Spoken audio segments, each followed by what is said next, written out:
কিরে ভাই, ভালোই তো ফুলে গেছিস, বডিটা তো ভালোই হচ্ছে, ক্রিয়েটিন নিচ্ছিস না? ওই জন্যই হচ্ছে। তো বেসিক্যালি এরকম ধরনের পেছনে লাগা কথা হয়তো আপনাদেরও শুনতে হয়। তো এটার আমি খারাপ দিকটা বলবো না, একটা পজিটিভ দিক সেটা আমি আজকে বলবো, যাতে আপনারাও একটু মোটিভেট হন।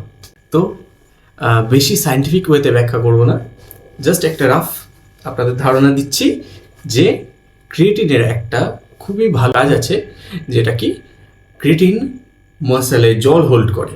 এবার আপনি ভাবুন, যে ছেলেটার দেহে মাসেল মাসই কম, ওই ছেলেটার বডিতে জল হোল্ড হবে কোথায়?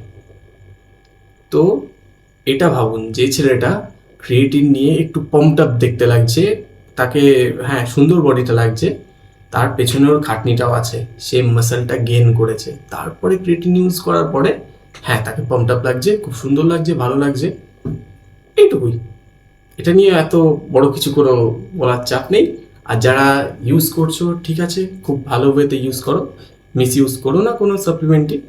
আর তার সাথে সাথে বেস্ট অফ লাক, তুমি ভালো মাসেল গেইন করেছো, তার জন্যই তোমাকে পাম্প আপ লাগছে, আর তার জন্য লোকের চোখেও তুমি পড়ছো। তো চলো ফাটিয়ে ওয়ার্কআউট করো।